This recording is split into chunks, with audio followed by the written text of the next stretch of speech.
salaamaaleykum mbokki internetu Widish Vision amati nañu mbégte ak kontaan tey ginnaaw bi ñu leen nuyoo di leen ziar di leen dalal jàmm ci émission bi nga xam ne rek du ñu fi wax leneen lu dul lépp lu laal beauté maanaam beauté bu naturel nag la ñuy wax parce que dañuy wax jigéen surtout na valoriser li nga xam ne moo di beauté am ñu am mbégte nag ak contentement tase fi ak ñi nga xam ne rek ñoo di OK's nag bi ñu ko waxee.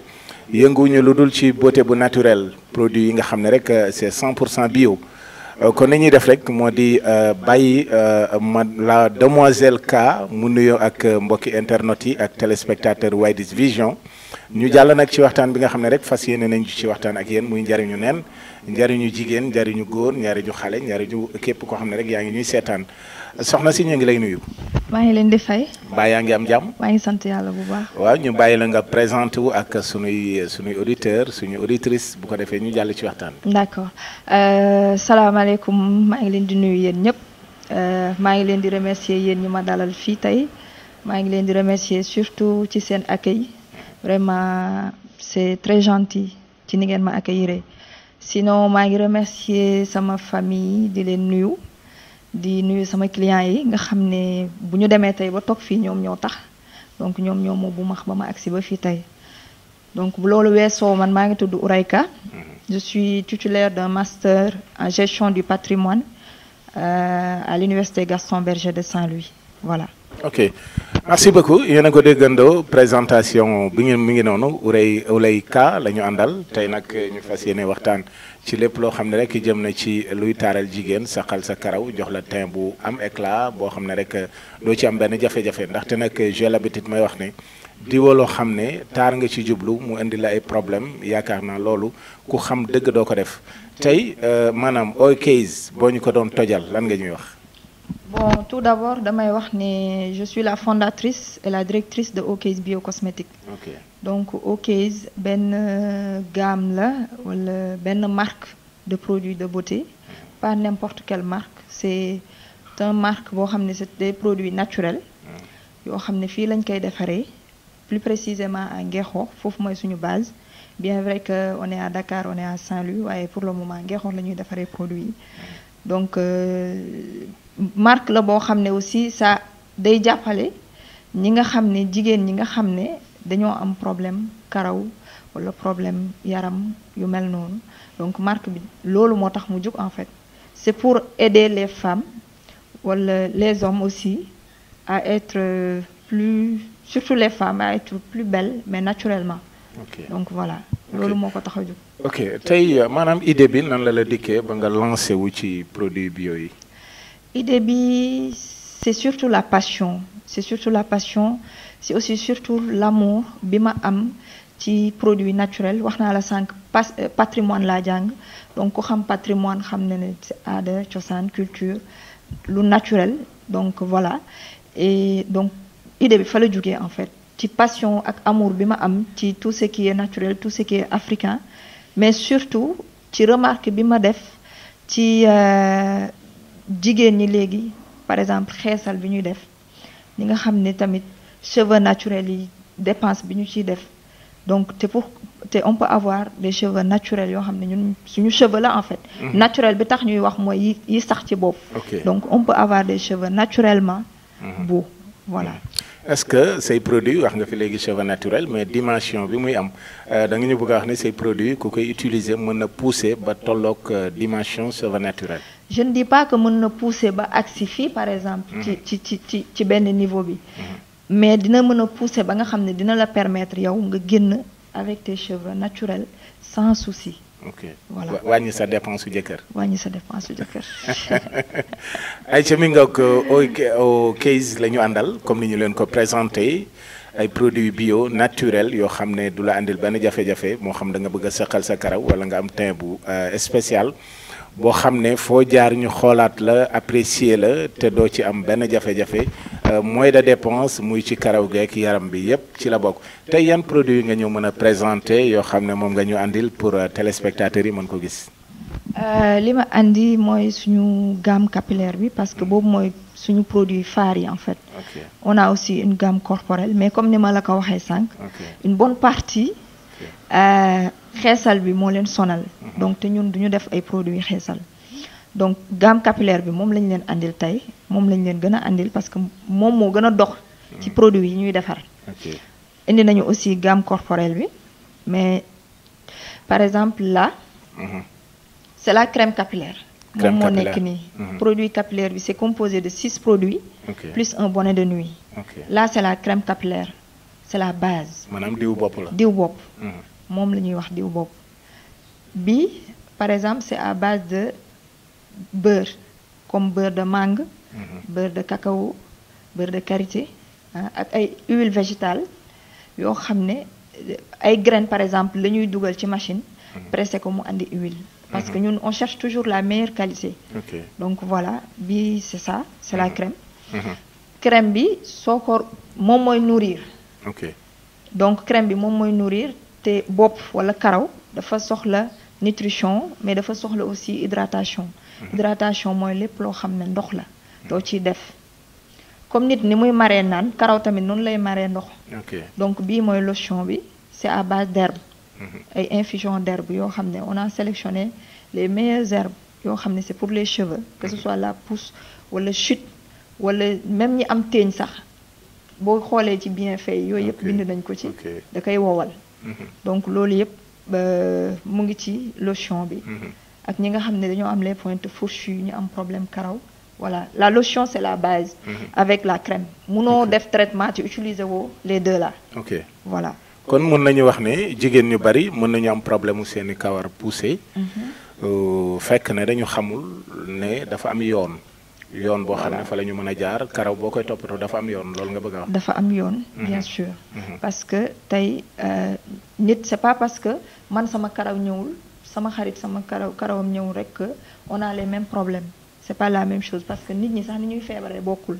donc karaw aussi noonu la demee. karaw en fait c'est comme une personne comme nit la rek. ni nit di soxlee lekk ni muy soxlaa naan ni muy soxlaa faju noonu la karaw aussi mel. donc karaw yi bari na ay soucis mais soucis yi bokkul. voilà loolu moo tax nag tey on a fait une gamme capillaire boo xam ne lii c'est la base. mais y a le masque qui est là y a le sérum active pousse qui est là. y a le living conditioner qui est là. voilà. et am na aussi shampoing solide. shampoing le plus souvent nit ñi liquide lañ ci xam mais ñun dañoo ñëw indi shampoing solide moo gën a sakkan. shampoing bi boo ko doon utiliser tey pour ñuy seetaan nan nga koy defee nan nga koy utiliser. c'est pratiquement comme ni ngay utiliser shampoing liquide. donc da ngay tooyal sa bopp rek comme saabu la nga bomb ba mu xëpp day xëpp bu baax. nga jël bomb sa longueur yi. voilà nga raxas. c'est aussi simple que ça. am na ñoo xam ne comme ça xam-xam dafa màcc ci loolu. ñoo xam ne peut-être dañu làmb seen bopp ñu daj ci ay crasse ak yooyu ñu ne leen moo tere seen karaw poussé tey boo leen doon conseiller pour ñu jàppante ak yow lan nga leen di wax. crasse c'est plus la lotion. lañuy lay conseiller ak sérum bi active pousse bi. loolu mooy base parce que bii c'est uniquement sur le cuir chevelu lañ koy def maanaam ci deru bopp bi ci lañ koy utiliser. maintenant comme li ma la waxee sànq mënoo jël gamme bu amul crème. parce que foog nga diw aussi sa bopp sa karaw. voilà donc mais lotion bi bii nii ak active pousse bi ak shampoing moom mooy gamme base pour ñi xam ne dañoo am crasse.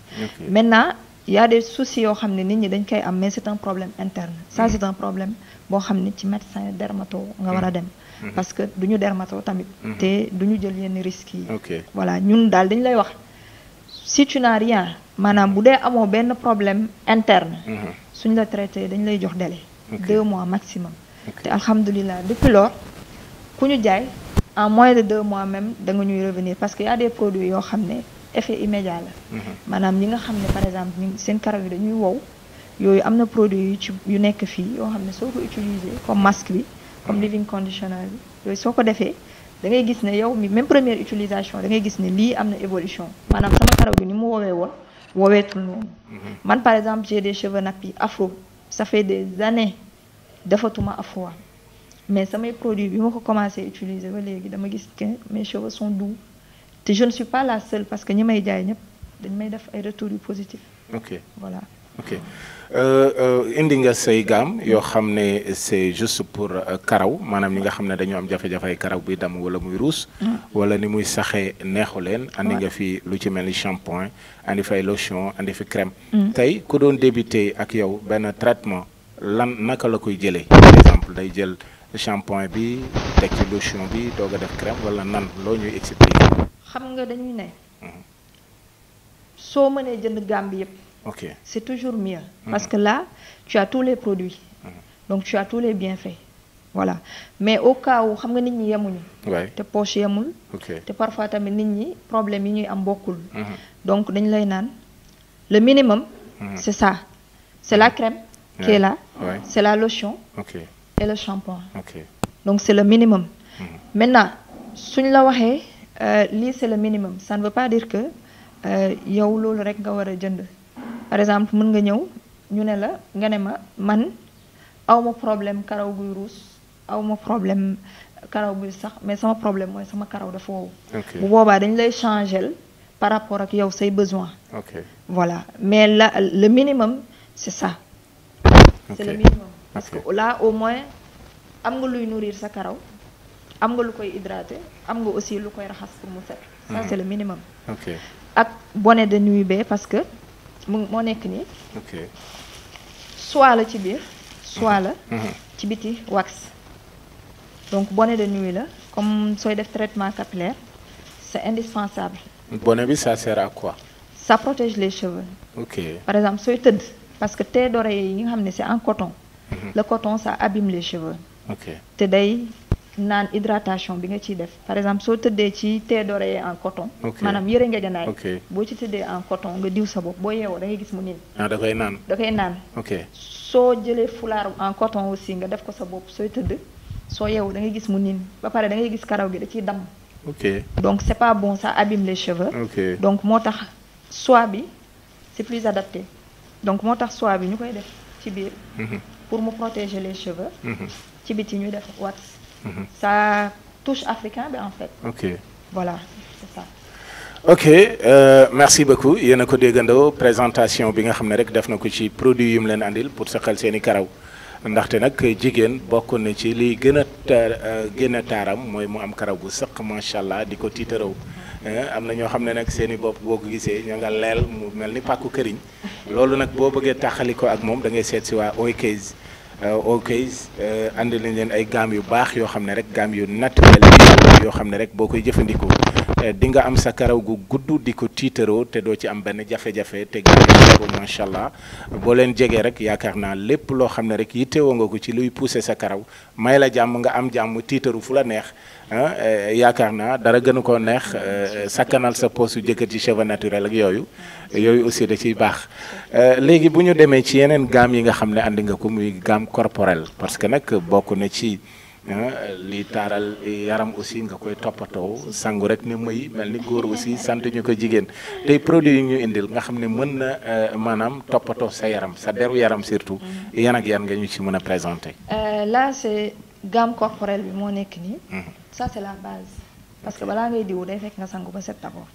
Lii c'est la base c'est un savon à base d'olive qu'on a bu ñu amélioré par rapport ak suñu secret boobu.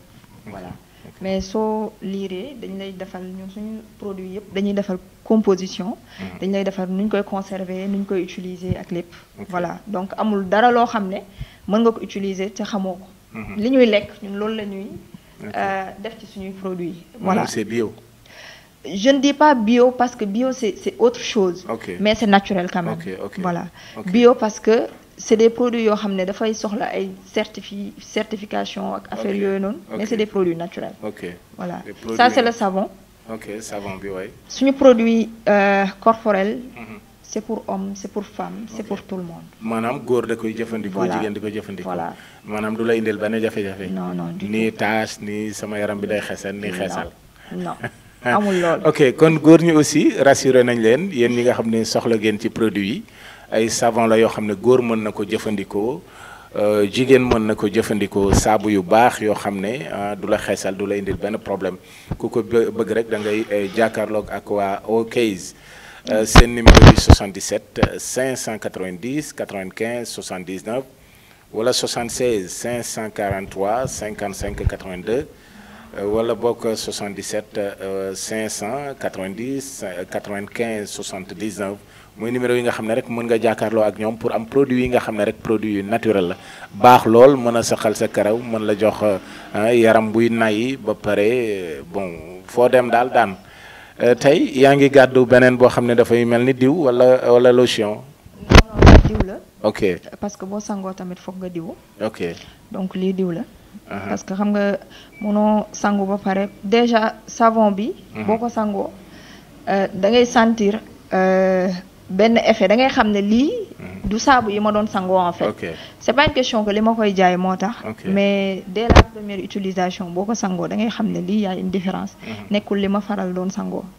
voilà boo sangoo ba pare da ngay diwu nga fomp ba set diwu ça c'est le lait corporel. lait bi maintenant am na grand modèle comme am na petit modèle. grand modèle bi c'est du 400 ml. voilà là c'est du 250 moom la ñu andi. donc moom ngay diwoo bi aussi c'est pour tout le monde. am na sax ñu koy jënd di ko diw seen doom yi ay xale yu ndaw. c'est à base de kii herbe la aussi base bi pour ñi nga xam ne dañuy am problème pour ak yëpp donc voilà c'est ça. Ça c'est la crème. parce que période bu nekk ak liwam. période diwu tàngoor diwu sedd. ça c'est la crème là c'est plus bu sedd jotee moom la ñuy diwoo. c'est plus ça mais am na ñoo xam ne lait moo leen gënal. mais xam nga nit tamit da ngay def pour option yëpp. am na ñoo xam ne lait moo leen gënal. am na ñoo xam ne crème. donc ça c'est à base de cacao. du beurre de cacao avec des huiles végétales moom la ñuy def di ko def crème. waaw loolu moom day naayil yaram moom macha allah. non seulement sa yaram day nooy. mais da ngay am oyof da ngay sentir sa yaram bi day oyof aussi. te da ngay sentir day lumineux parce que cacao moom ku ko xam. xam na ne day illuminer la peau naturellement. donc voilà. donc ñun produits corporels yi. ok bëgg nañu xam aussi durée d'expérience bi parce que nit ki aussi lépp loo xam ne mi ngi koy liggéey laaj na aussi nit ñi saytu ñaata temps la ci def pour maanaam coono bi mu ci def pour mën a am xam-xam bi. lii pour produit yi génn par exemple bi ñu commencé jaay fii am na 1 an 6 mois bientôt 2 ans. ñu commencé jaay ak léegi. mais avant ça. c'est tout un travail derrière. parce que balaa ngay xëy di defar produit di ko jaay nit il faut que nga jël temps tester ko. saytu ko bu baax jàngat ko xool lu ci mën a lor doomu aadama ak lu ci mënul lor doomu aadama. parce que même si c'est des produits naturels parfois boo jëlee par exemple produit boo xam ne duñ ko boo ko utiliser waroo dox ci naaj. nga dox ci naaj. certainement dina am benn effet négatif. day def le contraire. le contraire da lay lakk. donc yooyu yëpp temps la boo xam ne moom la ñu toog. jàng ko ba nga xam ne dañoo jëloon pause ci suñu jàng parce que mënuñu woon boole ñaar yëpp donc on est obligé à un moment jël pause ci suñu jàng on était obligé plutôt jël pause ci suñu jàng donc pour mën a jàng lii ça nous a pris un temps fou mais bon le résultat est là donc alhamdulillah. voilà. Aïcha alhamdulilah la ñuy wax les téléspectateurs ak téléspectatrices yi parce que ok la ñu jàkkaar lool des années d'expérience yoo xam ne lambatuwuñu xam-xam bi lambatuwuñu aussi métier bi dañ ko teg ci yoon jàng ko fañ ko war a jàngee saytu ba nga xam ne lii bu ñu ko composé mën na dimbale nit ki pousser karawam te du ko indil jafe-jafe waaye mën na hydraté peau nit ki te du ko indil benn jafe-jafe kon donc rassuré nañu leen seen xel war na mën a dal ci loolu ndax nit ñi commencé nañ xam produit bi ndànk na. waaw am na ñu ko commencé xam comme ni ma la waxee rek produit yi moom ça va de bouche à oreille. nit mooy jënd utiliser. gis ne baax na moo xaritam koo ko wax keneen pratiquement suñu client yëpp noonu lañ leen amee. voilà commencé nañ sax def. di yóbbu extérieur commencé nañu am benn clientèle bi à l'extérieur. bien vrai que àggugul pour le moment comme fi ñu ko bëggee mais lépp ndànk-ndànk la en fait.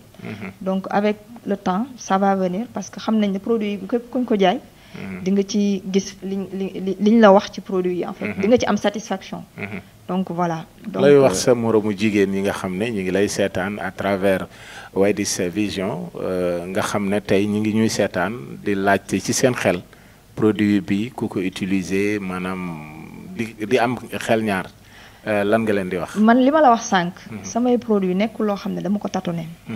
donc loo xam ne dama toog jàng ko la. loo xam ne dama jël temps def test yi parce que balaa may génnee dara foog ma def test yi actuellement par exemple ñu ngi tester les produits pour le visage. ça fait un moment bi ñu ko commencé tester xanaa léegi mu am un an mais du ma ko génnee tant que awma ci résultat bi ma bëgg. mën nañu wax ne yow sa temps da nga koy jël yàkkamtiwuloo. yàkkamtiwuma pour parce def que lu luy baax tegu ci yaramu jàmbur la. ok donc mënuma jël yenn risques yi donc te li ma la wax sama image. wala suñu image la ñuy jaay. donc tey mënuma wax nit lii boo ko jëndee dina la def lii.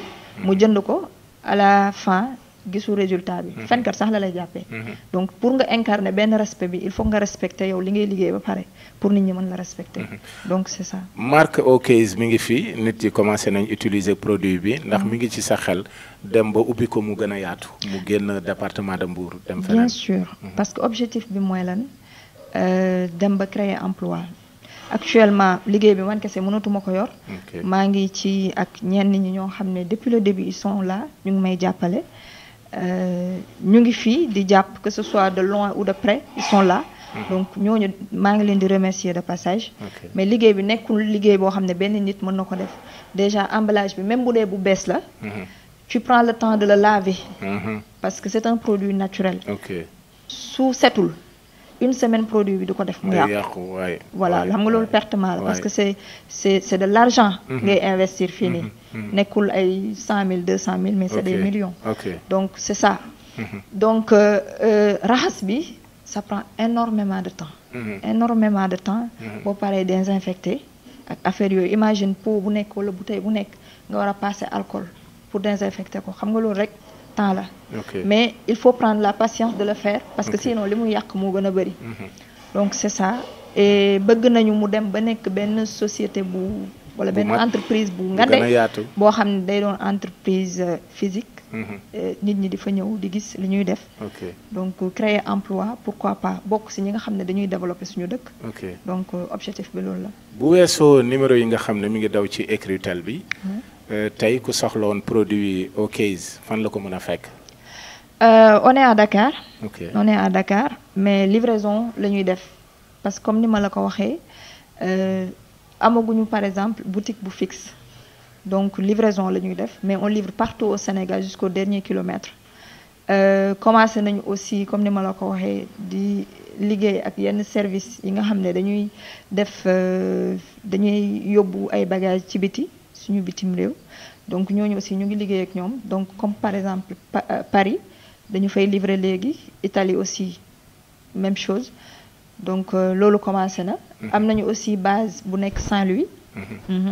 am nañu aussi base évidemment Ngexoox bi nga xam ne mu ngi fii ci département de Mbour. donc pour le moment loolu la ñu am. looy wax sa moromu jigéen yi nga xam ne pour ñuy gën a farataal toppatoo seen i karaw ak seen i yaram. xam nga parfois dañuy naan africain lañu donc suñu karaw mënul sax. mais c'est tout à fait faux. maa ngi jéggalu nag ci terme bi. mais c'est ça en fait. parce que on a la capacité d'avoir les cheveux certes on a les cheveux afro crépus boo xam ne day dëgër mais suñ ko toppatooyee mën na nooy ba nga xam ne dinañu mën a permettre mu évoluer. parce que chaque mois karaw gi day sax dafay am ay centimètres yuy sax problème bi mooy suñu capacité pour téye centimètres yooyu pour ñu bañ a ruus. donc pour ça il faut de bons produits pour te permettre nga hydrater karaw gi nourrir ko ba nga xam ne centimètres yi bu ñu ñëwee dañuy rester ça ne veut pas dire que sa karaw du damm parce que karaw day dee comme nit ñi. donc l'idée forcément mu wadd mais il faut ñu utiliser produits yoo xam ne produits yu baax la ba nga xam ne ni muy saxee lii di sax dinañ ko mën a retenir. loolu moo lay permettre nga am pousse.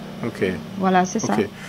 tey bon xam nañu ne naturellement sa karaw nga àndaale pour au moins ñuy seetaan mën a xam ne lu ne fàng kenn du ko jeex. tey macha allah def nga sa karaw man bi ma ko séenee dama foogoon greffage cheveux naturel la ok merci beaucoup comme ni ñu leen ko waxee woon ñu ngi ànd ak OKs tey bu ñu la doon bàyyi nga joxe sa kàddu yu mujj lan lay doon. xanaa di wax nit ñi. que nit mën nga rafet fekk xeesaloo. fekk tegoo cheveux naturel. affaire bi c'est une question de confiance en soi. te nit ku nekk ak ni la yàlla bindee c'est pas pour rien nit yàlla def ñu ay africain. donc nañu gëm suñu bopp gëm li ñu doon. pour ñu mën a avancer. xam ne mën naa nekk. voilà lu mën a nekk la parce que man j'ai samay cheveux laa def nii te c'est des cheveux afro donc soo ko taawee day gudd.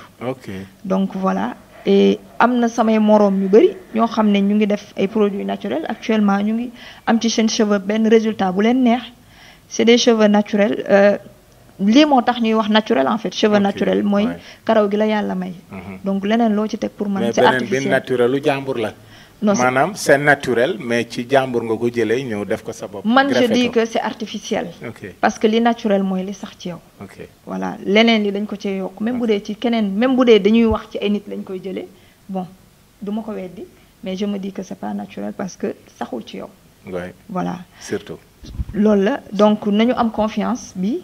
si ñun ñu xam ne voilà mën nañu rafet niñ ko bëggee. macha allah te du ñu jëli leneen i keneen du ñu jëli leneen i keneen di teg ci suñu bopp.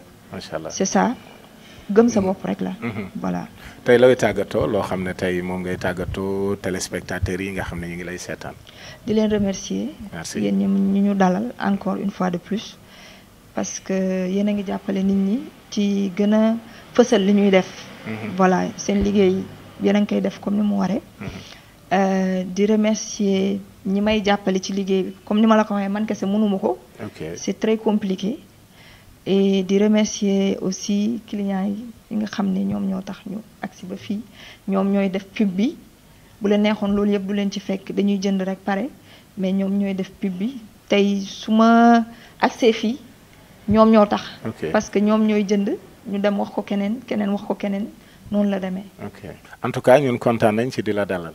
maa leen gën a kontaan ndax dañuy bëgg loo xam ne bu ñu ko wanee Sénégalais yi à travers Widish Vision mu doon loo xam ne seen njëriñ lay doon kontaan nañu vraiment te di la encourager di la wax ne fi nga teg sa tànk noonu la dans la vie il faut être naturel. lépp loo xam ne lu naturel la lu baax la. te di la wax ne ça ira incha allah. incha allah merci beaucoup. lenn rek laa ci bëggoon dolli di lancer appel. ñi nga xam ne ñoom ñoo fi nekk di jàppale peut-être ndaw yi. ñi nga xam ne ñu ngi ci seen yoonu bopp. di jéem parce que xam nga tey mënoon naa wax je suis diplômée. am naa bac plus 5. mënoon naa toog def ni sama xaar ay recrutement ay liggéey jàmbur ay gën xamul mais sant yàlla bi ñu yàlla joxe xel demal suñu bopp. donc nag ñun ñi nga xam ne ñu ngi demal suñu bopp il faut qu'on ait quelqu'un ou des gens qui nous encouragent parce que c'est pas facile xam nga ne moyens yi demeewul noonu donc ñu ngi lancer appel ñi nga xam ne aussi. ñoom ñoo fi nekk kilifa yi nguur bi teg leen fi wala même les particuliers ñi nga xam ne ñu ngi rafetlu li ñuy def ñu jàpp si ñu xam ne boo gisee nit ñi tey peut-être di jël ay gaal di dem parce que dañoo amul lu leen gënal fii. donc pour encourager ñi nga xam ne fii ñu ngi fi di góorgóorlu il faut ñu accompagner leen que ce soit par des formations que ce soit par des moyens techniques ou financiers mais l'essentiel ñu xam ne ñu ngi fii wéetuñu si ñun kese parce que yombul. donc nañ ñu jàppale aussi bu baax c'est le seul appel que j'avais à faire. macha allah voilà merci. ay ci mi ngoog yaakaar naa duggul ci nopp ku tëx ñi war a déglu ñi ngi lay dégg ñi war a seetaan ñi ngi lay gis te nag yaakaar naa créer emploi bi ci gën a gaaw mooy fekk ki nga xam ne mi ngi ci lancé bi wala boog mi ngi ci yoon bi nga teg ko benn pouce nga xam da nga ciy jàpp ci combat bi rek mu yegg moo gën nga koy jàppale di ko jàngal la mu war a def moo gën a yomb ngay jàngal nit ki la mu war a def ba pare financé ko kii moom ma nga ci yoon ba yomb naa jàppale te dañuy wax ne nag ña ngeen di jàppale ñu doon ay étranger ñii ñoo ko gën a yeyoo parce que gën a jege gën a yey la ñuy wax te loo daan jégaane ba ñu koy jaay sa buntu kër soxlaatu la tukki ñoom aussi vraiment mérité nañ ku leen jàppale ku leen fésal li nga xam ne moom la ñuy def pour ñu ci des aussi am courage yu topp ci ndax lu baax ku ko gis ku nekk rek war caa toppandoo ay ca yéen it les consommateurs na ngeen dem jëndi produit OKs yi pour mën ci toppatoo seen i karaw seen i yaram seen i karawu njaboot muy góor muy jigéen ku ci nekk rek bëgg nga ku la gis rek xam ne kii bàyyiwul boppam te c'est très important merci encore une fois chers téléspectateurs actrices yi nga xam ne ñu ngi ñu doon seetaan à travers Widish Vision képp koo xam ne rek bëgg nga jokkoo ak waa OICAS mën nga woote ci 77 590 95 79 wala 76 543 55 82 Aïcha on se donne rendez-vous prochainement ci beneen numéro jërë ngeen jëf ci seetaan bi.